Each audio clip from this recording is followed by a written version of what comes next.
mountain too? You scared me. Please, don't scare me like that.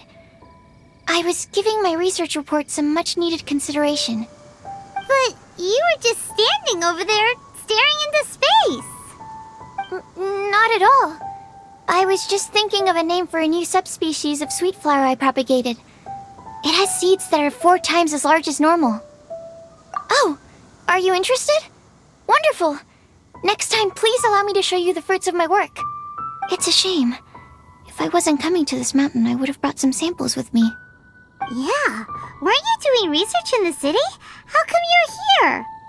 Timaeus and I were helping Albedo organize research data. Timaeus just left, in fact. You didn't run into him? Sure didn't. He said that he wasn't as sharp as Albedo when it came to data. By quite a long shot, in fact. The significance of some things Albedo is able to grasp almost immediately, but we, on the other hand, take considerable time. I fear that this must be the difference in our knowledge and experience showing. Timaeus seemed rather depressed about the matter. He said he was going to take a walk, so I'm currently settling the leftover affairs myself.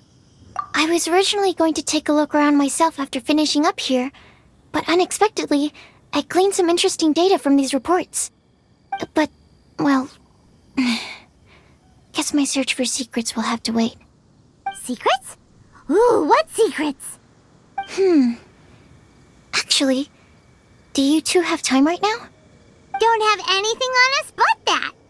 Then, could I ask you for a favor?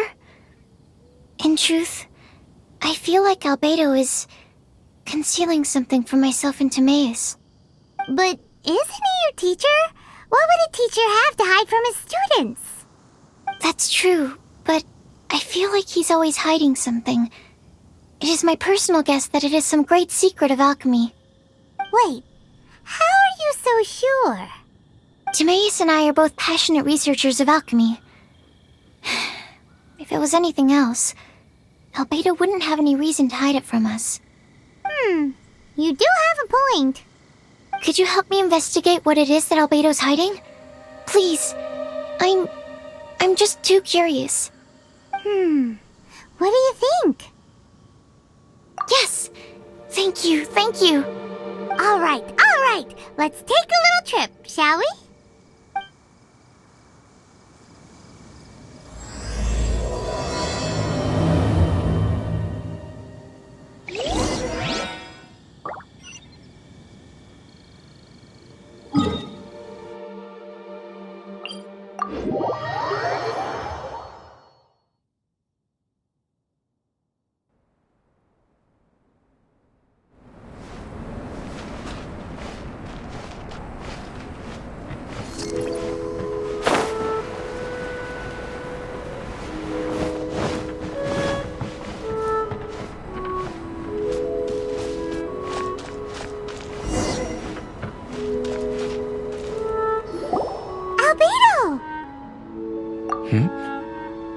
Why are you here?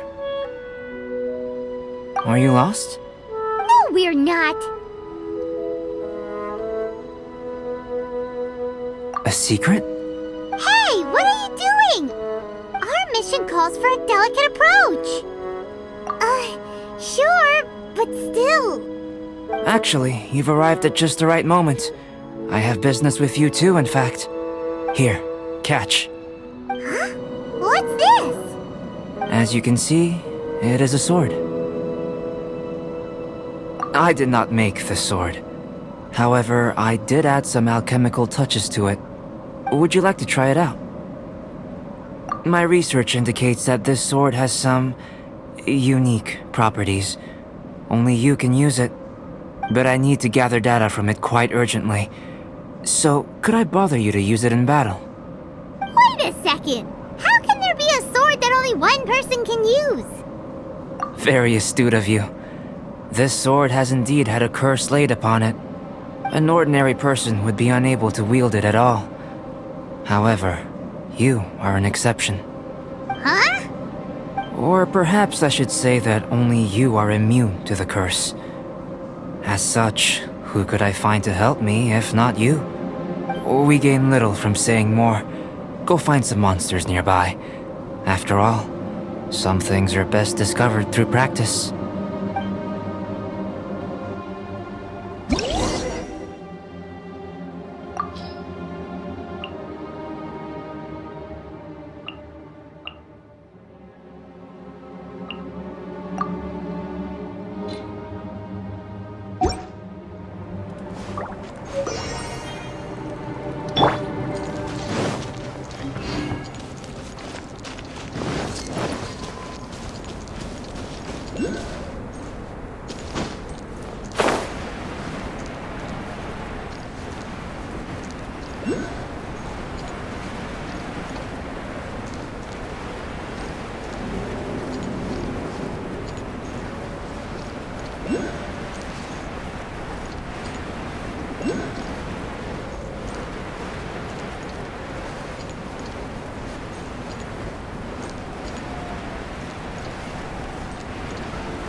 How about those over there?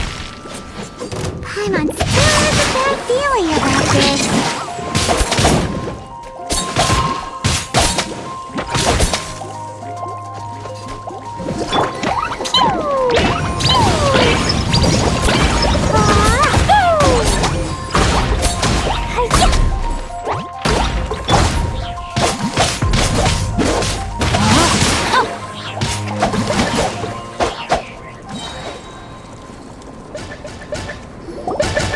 Over here! It's with this brat! Give it back, you thief! Treasure hoarders? There are treasure hoarders in a place this cold? Enough talk! Hand it over! Watch out! There's no end to this. Witness the power of Gugwa!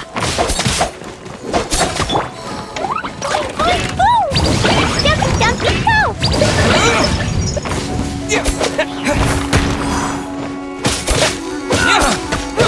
Rain outlines your fate.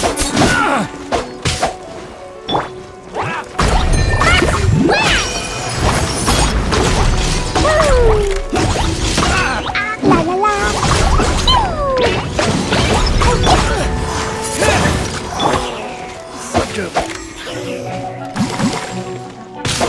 Rain outlines your fate.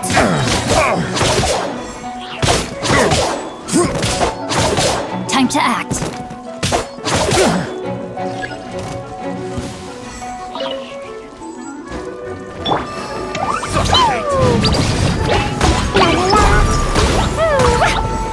Witness the power of body and mind. Cross! Time to act. That tingle? Suffocate! Should. Time to act.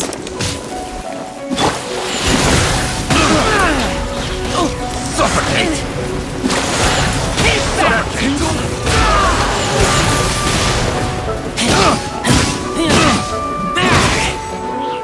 That tingle?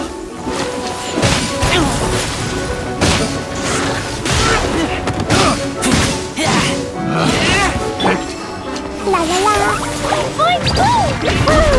Carteris!